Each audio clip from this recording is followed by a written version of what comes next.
নমস্কার, আমার ইউটিউব চ্যানেলে তোমাদের সবাইকে স্বাগত।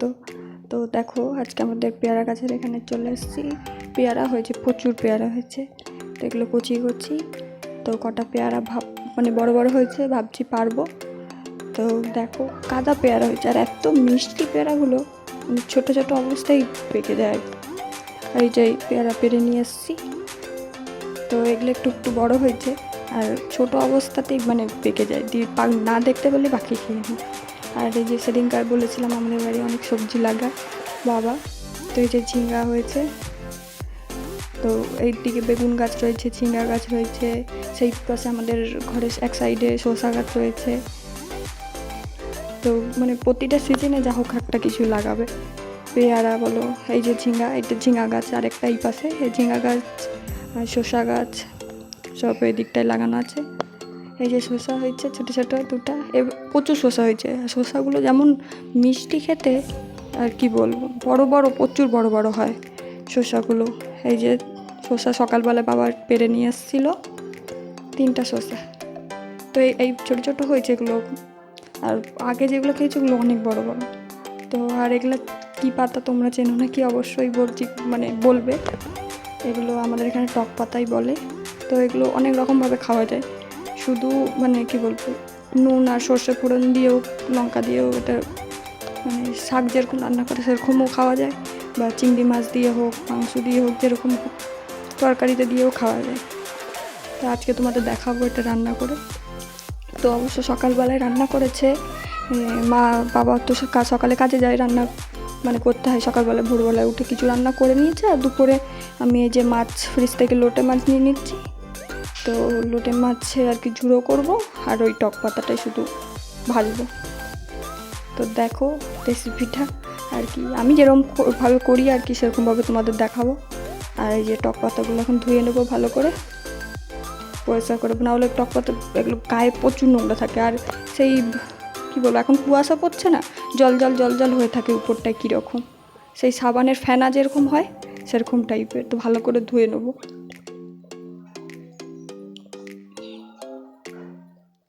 তোমরা এরকম টক পাতা তোমাদের ওখানে কী নামে বলে অবশ্যই কমেন্টে জানাবে। আর তোমরা খাও না কি সেটাও জানাবে, আর আগে দেখেছো নাকি সেটাও জানাবে অবশ্যই।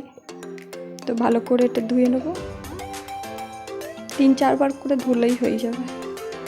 একটু ভালো করে না ধুলে না, বর্ষাকালের এখন পোকামাকড় কত কিছু থাকে।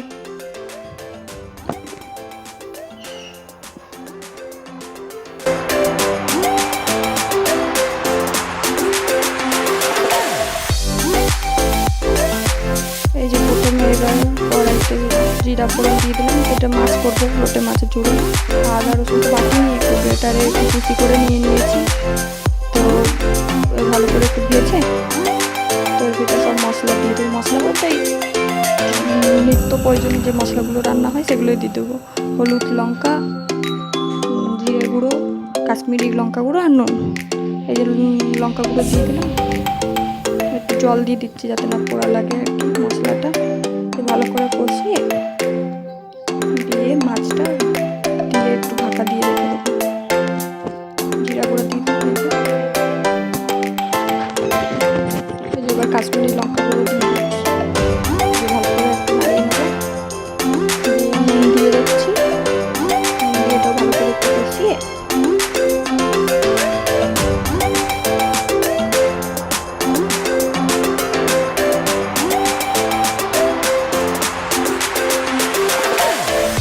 এই যে এবারে মাছটা দিয়ে দিলাম। তো মাছটা দিয়ে ভালো করে একটু নাড়িয়ে তারপরে আর কি ঢাকা দিয়ে রেখে দেবো।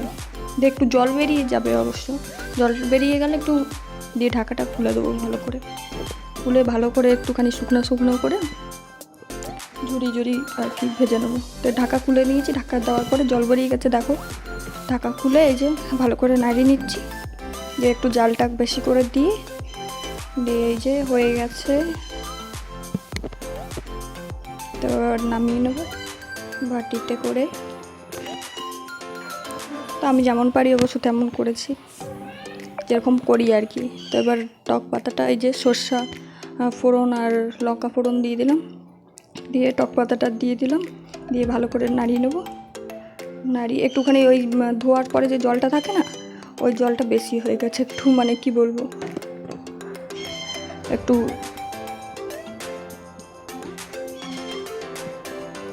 তো জল অবশ্য দেওয়ার দরকার নেই, শুকনা শুকনো করলে হবে। আমার জলটা বেশি ওখানে ছিল, ওখানে বুঝতে পারিনি জলটা ওখানে দেওয়া হয়ে গেছিলো, তো একটুখানি বেশি কী বলবো, একটুখানি স্যাঁতস্যাঁতা হয়ে গেছে বেশি, একটু শুকনো শুকনো করলেই ভালো হয়। তো এই আমি ছড়িয়ে দিয়েছি, যতটা হোক শুকনো হোক দেখি। তো এই যে কোনো রকম শুকনো হয়েছে। আর তোমাদের অন্য একদিন আরেকটা রকম দেখাবো রান্না, এই টক পাতার, ব্যাপক খেতে হয়। টক পাতা হলে ভাত খাওয়া হয়ে যাবে।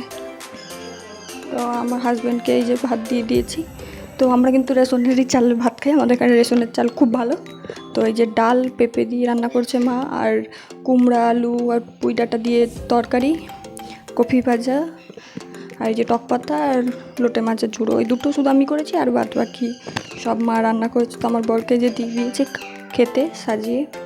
তো এবার আমরা সন্ধ্যাবেলা একটু বিয়েবাড়ি যাব, কর্ণনগর মন্দিরে, যে কর্ণনগর গেট। তো আমার মানে কি বলবো, পরের বন্ধুর বিয়ে, তো আমার শ্বশুরবাড়ি পাড়ায় ওখানে বাড়ি। তো ওদের কর্ণনগরে এই সন্ধ্যাবেলায় বিয়ে হচ্ছে, দিয়ে রাত্রেবেলায় রিসেপশন, মানে একদিনেই আর কি সব হয়ে যাবে। তো ওরা প্রেম করে বিয়ে করছে, যে বাড়ির লোক মেনে নিয়েছে অবশ্য। দিয়ে আর কি যাচ্ছি আমরা, এই যে বেরিয়ে পড়েছি। তো আমরা ফোন করেছিলাম, তো যেতে যেতে দেখছি আমরা ওদের বিয়ে হয়ে গেছে। তো ফটোশ্যুট চলছে, ফটোশ্যুট। এই যে অজয় দা আর টিনাদির বিয়ে, খুব সুন্দর লাগছে টিনাদিকে।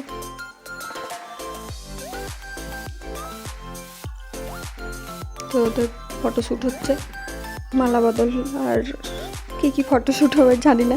তো আমিও অবশ্য মন্দিরে বিয়ে হয়েছে, প্রেম করে পালিয়ে। তো আমারও এত ফটোশ্যুট হয়নি।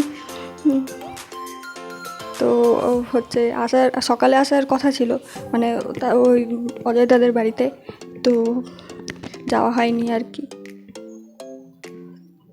তো এই যে একবারে সন্ধ্যাবেলায় এসেছি রেডি ফেডি হয়ে, দিয়ে এখান থেকে সোজা আমার শ্বশুরবাড়ি যাব। তারপরে ওখান থেকে রেডি হয়ে আমার শ্বশুর শাশুড়ির সাথে দিয়ে যাব।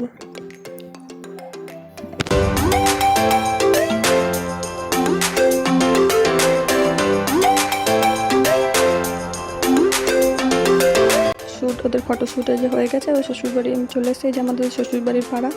তো এখানে একটা পুকুর আছে, সে পুকুরটা দেখাচ্ছে পুরো জলে ভর্তি হয়ে যায়। আর এইটা ঢোকার গেট, আমার শ্বশুরবাড়ি যাওয়ার আর কি ঢোকার রাস্তা। তো এখানে বৃষ্টি হয়েছে না, প্রচুর জলে ভর্তি হয়ে গেছে। তাই যে আমরা আমার মেয়ে আর আমি বিয়েবাড়ি চলে এসেছি দুজনে একটু। আর আমার মেয়ে কেমন সেজেছিল দেখো, যে আমার মেয়ের ফটো, দাঁড়িয়ে তো ছবি তুলবেই না, খালি এদিক সেদিক দৌড়াতে থাকে। আর এই যে নতুন বউ।